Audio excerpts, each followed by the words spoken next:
ఇప్పుడు చెప్తుంటాం వీళ్ళకున్న వీళ్ళ అరుపులే నిజాలైతే వీళ్ళు గొంతు తెరవడమే నిజమైపోతే ఇప్పుడు టీడీపీ చేసే అబద్ధాలన్నీ కూడా గాల్లోంచి కల్పితాలు కూడా తీసి చేసేవన్నీ కూడా నిజాలే అనుకోవాల్సి వస్తుంది. నిన్న అసలు జరిగినప్పటి నుంచే వాళ్ళు సర్దుకొని గుమ్మడికాయ దొంగ ముందు ఇంకా భుజాలు అప్పుడే భుజాలు తడుక్కోవడం, దొంగని అరుచుకుంటా పరిగెత్తుకుంటా పోయి తప్పించుకోవాలని చూడడం, క్లాసిక్ కేసులు ఏమైనా ఉండేవి వీళ్ళే చేసేది. ఇప్పుడు ఈ డ్రగ్స్కు సంబంధించినంత వరకు వచ్చి పడింది అక్కడికి వైజాగ్లో ఒక భారీ సినిమా తరహాలో సినిమా ఫక్కీలో అది బయటకు వచ్చింది, పట్టుబడింది. సిబిఐ సెంట్రల్ గవర్నమెంట్ చెందిన సిబిఐ దాన్ని పట్టుకుంది. ఓ పక్క అది జరుగుతుంటే అసలు వీళ్ళు పెట్టి వాళ్ళు చేస్తున్న ఆరోపణలు పైత్యం ఎక్కడికి పోతుందంటే, సరే సోషల్ మీడియాలో ఎవడో కింద లేయర్లలో ఉండేవాళ్ళు ఏదో చేస్తే ఉంటే పార్టీ అధ్యక్షుడు, ఆ పార్టీ వాళ్ళు పెట్టిన జాతీయ ప్రధాన కార్యదర్శి అతని కొడుకు లోకేష్ వాళ్ళు కూడా ట్వీట్లు పెట్టడం. అసలు చంద్రబాబు నాయుడు ఆయన ముఖ్యమంత్రిగా పనిచేశాడు రాష్ట్రానికి, ఇంతకుముందు చేశాడు, ఈ రాష్ట్రానికి మళ్లీ కావాలని పగటికలాలు అంటున్నాడు. అతని కొడుకు ఫ్యూచర్లో ఎప్పుడన్నా అయిపోతానేమని అతను పగటికలాలు అంటున్నాడు. ఆ బుద్ధి అన్నా ఉండాలి, కొంత ఇంగితం ఉండాలి కదా. ఏం మాట్లాడుతున్నాము, ఏ స్థాయి వ్యక్తులము, మాట్లాడే ముందు మా స్థాయి కన్నా ఇది సరిపోతుందా, ఫ్యాక్ట్స్ ఏంటి, ఫ్యాక్ట్స్ లేదు మాట్లాడకూడదు అనే కనీస జ్ఞానం కనీసం ఇంగితం అన్నా ఉండాలిగా. ఇప్పుడు దానికి రిప్లై మేము ఎక్స్ప్లెనేషన్ లాగా ఇచ్చుకోవాలి. ఇప్పుడు అలా జరిగిండేది ఒక అసలు నిజంగా అది దేశంలోకి వచ్చింటే భయంకరంగా ఉండేది. లక్కీగా ఇంటి రావడము పట్టుకోవడం అనేది ఒక పెద్ద రిలీఫ్ స్టేట్కే కాదు దేశానికి కూడా. అంత భారీ ఎత్తున వచ్చిందంటే అది ఎక్కడికి టార్గెట్ పెట్టుకున్నారో ఎవరు పెట్టుకున్నారో అని అనుకుంటే ఇప్పుడు వీళ్ళే అరిచే అరుపులు చూస్తుంటే వీళ్ళే ఉన్నారేమో అనిపిస్తుంది. అట్లాగా కంపెనీల్లో ఎవరున్నారని తెలిస్తే అంతా ఈ కుటుంబాల దగ్గరగా ఉండేవాళ్ళు, బంధువులు.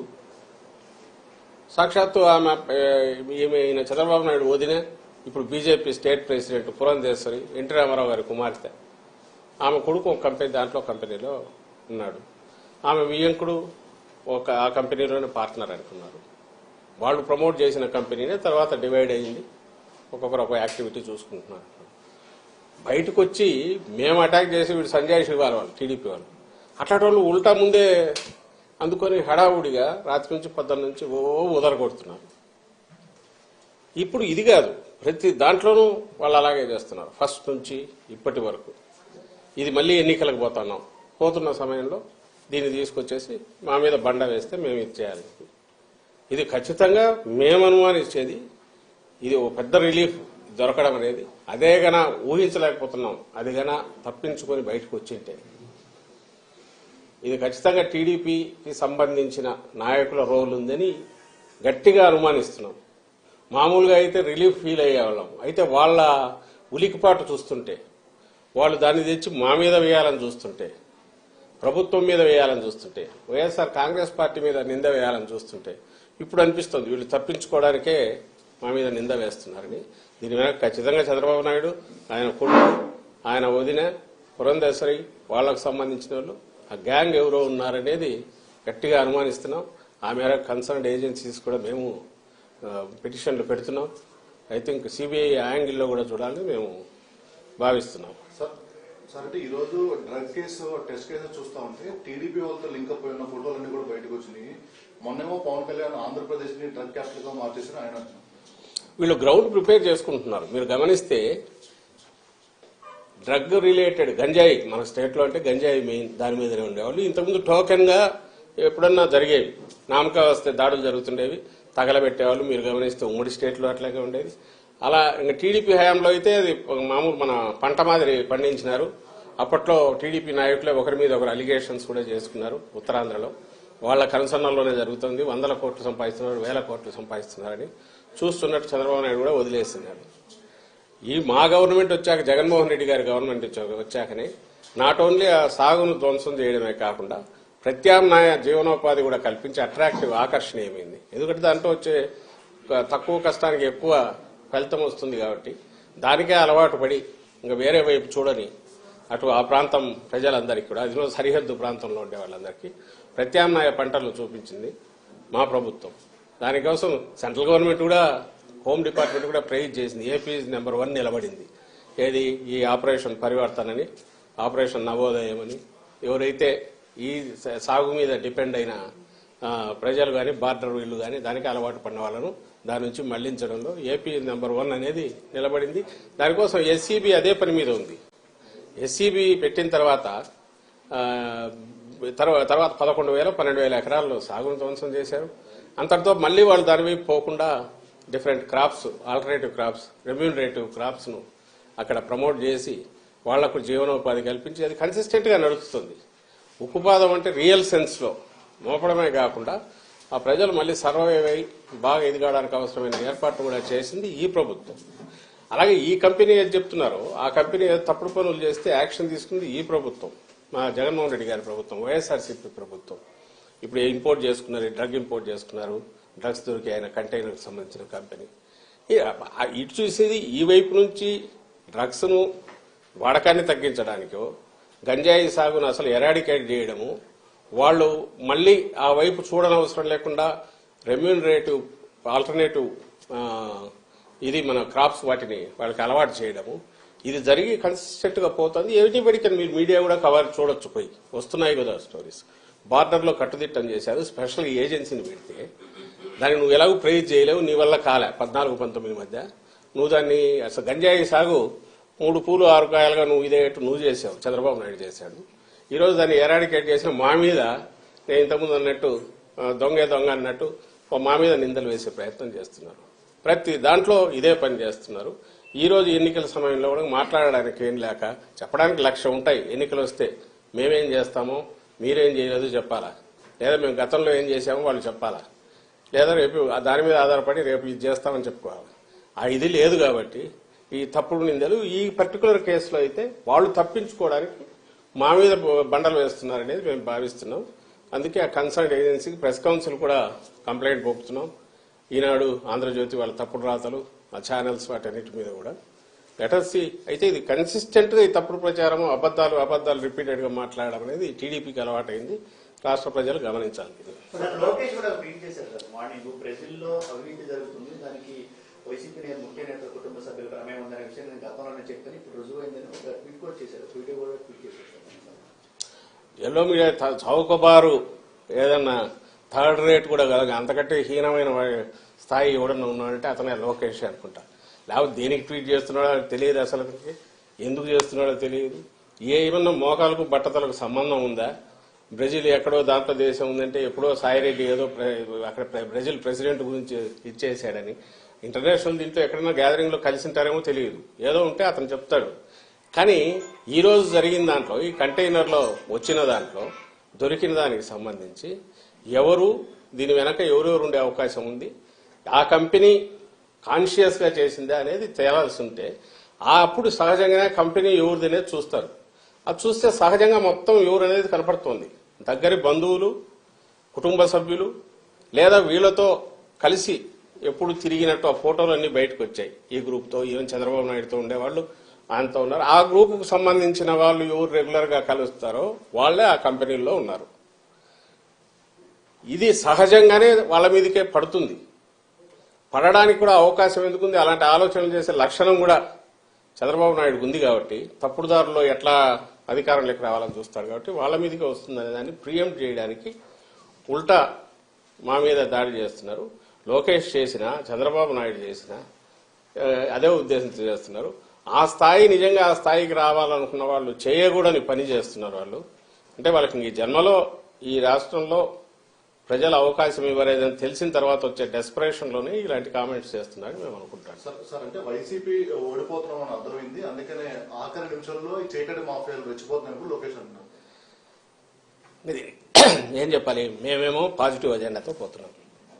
జగన్మోహన్ రెడ్డి గారు ఇలాంటి పొదుపుని మాటలు కానీ, లేకుంటే ఉపుస్పోక మాటలు కానీ, లేకుంటే ఫ్యాక్ట్స్ చేతిలో లేకుండా నోటికొచ్చిన మాట కానీ ఎప్పుడన్నా చేశారా?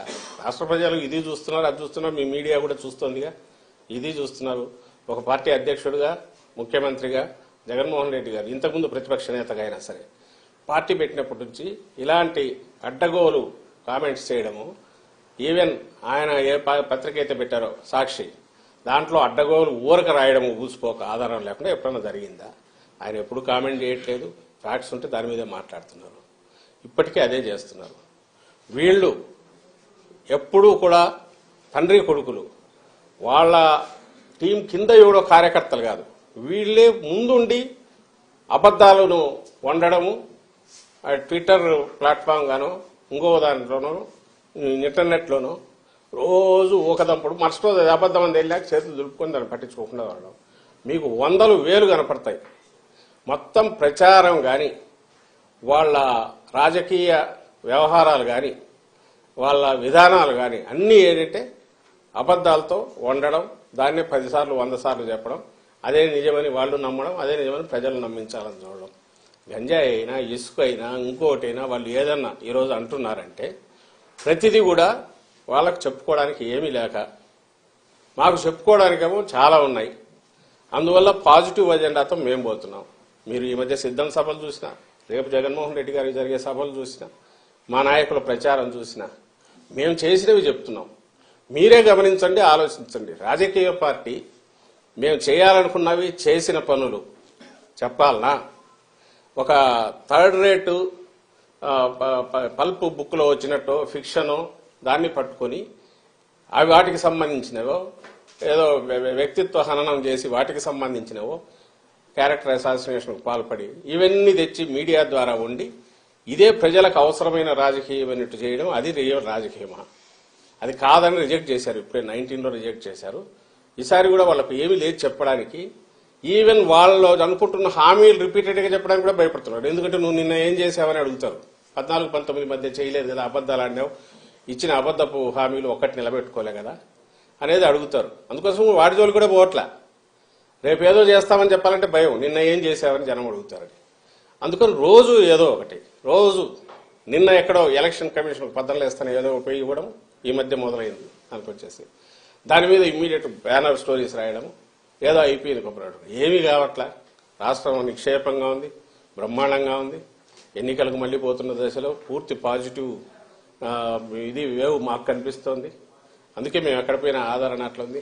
అది సహించలేక రేపు ఎన్నికల్లో 23 కంటే ఇంకా హీనం పోయి 0-0కు దగ్గరగా వచ్చే సింగిల్ డిజిట్కో లేదా 0కో కన్ఫైన్ అయ్యి పరిమితమయ్యే పరిస్థితిలో నేపథ్యంలో దాన్ని ఎక్స్ప్లెయిన్ చేయడానికి అవసరమైన గ్రౌండ్ ఇప్పుడు ప్రిపేర్ చేసుకుంటోంది తెలుగుదేశం పార్టీ కానీ, ఆ పార్టీ అధ్యక్షుడు కానీ, ఆ పార్టీ జాతీయ ప్రధాన కార్యదర్శి ఆయన కుమారుడు లోకేష్ కానీ, లేదా ఆయన వెనక వాళ్ళ దత్తపుత్రుడు పవన్ కళ్యాణ్ కానీ రేపు పోయిన తర్వాత ఈరోజు వాళ్ళు ఏమేమి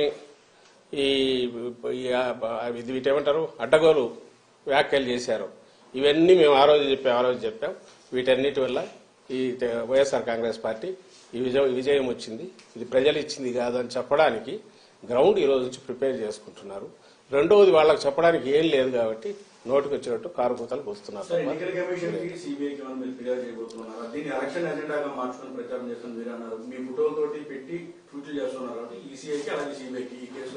అన్ని కన్సర్న్ ఏజెన్సీస్ అన్నిటికీ ఎన్నికల వాతావరణం వచ్చింది కాబట్టి సహజంగా ఎలక్షన్ కమిషన్ ఆధీనం లేక అన్ని వెళ్ళే కాబట్టి వాళ్లకు ప్రెస్ కౌన్సిల్కు ఇంకా ఇంక్లూడింగ్ సిబిఐకి ఇంకా కన్సర్న్ ఏజెన్సీ అంటే అన్నిటి కూడా రిప్రజెంటేషన్స్ మా పిటిషన్లు వెళ్తాయి.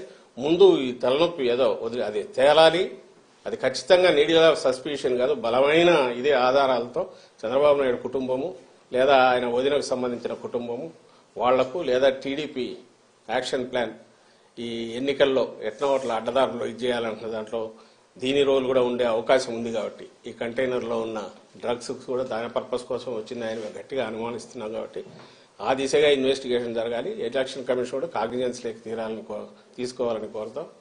అట్ ది సేమ్ టైం దాని పని అది జరుగుతుండగా మా పాజిటివ్ అజెండాతో మేమైతే ముందుకు వెళ్తాం. వాళ్ళ మాది రోజు ఇట్లాంటి ఆ రోజు కొట్టేసి అయిపోయింది, మరుసటి రోజు ఒకటి ఎట్లా ఎన్నికల వరకు ఇట్లా లాక్కుపోయి అడ్డదారుల్లోనో బయటపడాలని లేక మాది మేము చెప్పుకోవడానికి కానీ ప్రజలను కన్ఫ్యూజ్ చేసే చెప్పుకోవడానికి అవకాశం లేకుండా టైం లేదు, దానికి స్పేస్ లేకుండా ప్రజలను కన్ఫ్యూజ్ చేసి ఆ దీంట్లో తమ పబ్బం గడుపుకోవాలని చూసే వారి ఆటలు సాగనివ్వమని ఖచ్చితంగా చెప్తున్నాం.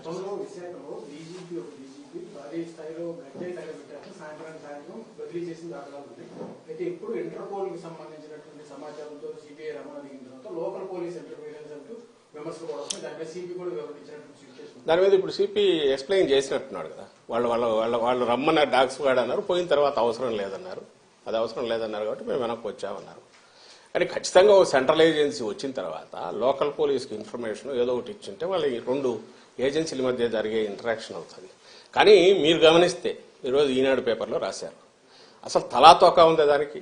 ఆయన రామోజీరావుకు ఎప్పుడైతే మార్గదర్శి మొత్తం ప్రజల సొమ్ముతో అక్రమంగా పెట్టి నడుపుకొని ఆ రాజ్యం అవినీతి రాజ్యము లేదా ప్రజల సొమ్ముతో ఆయన దందా చేస్తున్నది మార్గదర్శి అని బయటపెట్టి కేసు ఇదైనా వచ్చి ఇంకా మనిషి గంగవెర్రులు ఎత్తిపోయి ఏం రాస్తున్నారో తెలియకుండా అసలు చంద్రబాబు స్కామ్లు కూడా బహుశా మేము జగన్మోహన్ రెడ్డి గారు వైఎస్ఆర్సీపీ అయినా అంటాడేమో, ఆయన స్కిల్ దాంట్లో ఇంకోటైనా, లేదా అసలు చంద్రబాబు అనే క్యారెక్టర్ వెనక కూడా మేము ఉన్నా అంటాడేమో తెలియదు. అసలు ఏమన్నా అర్థం ఉంది? అక్కడ వైజాగ్ దాంట్లో పడితే ఇమ్మీడియట్ వైసీపీ నేతలు పోయి దాన్ని అడ్డుకోవాలని చూస్తారు. ఎవరు మరి పేరు రాయొచ్చుగా, ఆధారం లేకుండా ఎట్లా నోటికొచ్చినట్టు రాస్తాడు దాంట్లో. అలాగే పోలీసులు వెళ్లి అడ్డం పడినారని ఎక్కడో రాయొచ్చుగా, దానికి ఎక్స్ప్లెయిన్ చేశారు కదా. ఇప్పుడు ఇది ఒక agency police, AP police, it has its own ఇది ఉంది. అలాగే సెంట్రల్ ఏజెన్సీకి ఉన్న వాళ్ళ హక్కులు వాళ్ళ అధికారాలు వాళ్ళ ఉన్నాయి. సహజంగా లోకల్ దానికి ఇన్ఫార్మ్ చేసి ఉండొచ్చు, లేదా డాగ్ స్క్వాడ్కి సంబంధించి రమ్మన్నారన్నట్టు అది అట్లయినా జరిగి ఉండొచ్చు. బట్ ఏదైనా సరే పోలీస్ డిపార్ట్మెంట్ వాళ్ళ వర్షన్ ఏదో వాళ్ళు ఇచ్చుకుంటారు. బట్ న్యూస్ పేపర్గా అయినా రాసేటప్పుడు ఈరోజు వాళ్ళు చంద్రబాబు నాయుడు, సాక్షాత్ చంద్రబాబు నాయుడు అన్నట్టు 19 వరకు ఒక 5 ఏళ్ళు ముఖ్యమంత్రి, అంతకుముందు ముఖ్యమంత్రిగా ఉన్న వ్యక్తి అంత క్యాజువల్ కామెంట్ చేస్తాడా? దాంట్లో ట్వీట్లో వీడు పోయి అడ్డం పడినారు, అలాగే ఎవరో పోయి ప్రెజర్ తీసుకొచ్చారని చేయగలరా? ఎవరైనా చేస్తారా? సిస్టమ్ మీద గౌరవం లేని వ్యక్తి అతను. తన అపోజిషన్లో ఉంటే ఎంటైర్ లోకం అంతా చండాలంగా ఉంది, తన రూలింగ్లో ఉంటే తను మాత్రం అప్పుడు బాగుంటాడు, తను ఎత్తిపోయే టైం కింద వాళ్ళ మీద నిందలేస్తాడు. ఇతని మాదిరి పంచాయతీలు చేసే లక్షణం జగన్మోహన్ రెడ్డి గారికి లేదు. మీరు గమనించారు, ఇక్కడ స్టేట్లో ఆఫీసర్ల మీద దౌర్జన్యాలు జరిగినా, గొడవలు జరిగినా తను పిలిచి పంచాయతీలు చేసిన ఏమంటారు మన ఒక చాలా లోకల్ స్థాయి, వీధి స్థాయి, కౌన్సిలర్ స్థాయి మనస్తత్వం కలిగిన వ్యక్తి చంద్రబాబు నాయుడు. అదే ఇది అందరికీ ఉందన్నట్టు చూపాలని చూస్తాడు. జగన్మోహన్ రెడ్డి గారు ఎప్పుడు అట్లా చేయలే. ఈవెన్ గవర్నమెంట్లో ఉన్నప్పుడు కూడా స్టేట్ ఏజెన్సీలు కానీ సెంట్రల్ వాటికి సంబంధించి అయితే తను డైరెక్ట్ కానీ ఎవరి పని వాళ్ళది ఉంటుంది, వాళ్ళు చేసుకోవాలని గౌరవించే వ్యక్తి. ఇక్కడ కూడా అలాగే జరిగింది. ఒకవేళ నిజంగా ఎవరన్నా చేశారని వీళ్ళు అంటే దానికి ఆధారాలన్నా చూపాలి. ఇదిగో ఈ కారణం వల్ల ఎట్లా అన్నాం, ఈ కారణాల వల్ల ఎట్లా అన్నాం అంటే ఆ డిపార్ట్మెంట్ ఎక్స్ప్లెనేషన్ ఇస్తుంది. ఆ డిపార్ట్మెంట్ దానికి సంబంధించి వాళ్ళ వర్షం చెప్పుకుంటుంది. అంతేగాని నోరు ఉంది కదా, లేదా పేపర్ ఉంది కదా, లేదా నన్ను జగన్మోహన్ రెడ్డి గారు చేసినట్టు ప్రభుత్వం కదా సిఐడి కేసు పెడితే రామోజీరావు ఫీల్ అయిన ఆయన కొత్త రాసి నాకు సర్క్యులేషన్ ఉంది కాబట్టి జనంలోకి అది వేసేస్తే అబద్ధం కథ అది చదివి జనం అందరు నవ్వుతారంటే ఆ కాలాలు మారిపోయినాయి. ఇప్పుడు కాదు, ఎవరికి వాళ్ళకి తలకాయ ఉంది, జనం కూడా ఆలోచిస్తారు అనే ఇంగితం రామోజీరావు కానీ లేదా రాధాకృష్ణ కానీ లేదా చంద్రబాబు నాయుడు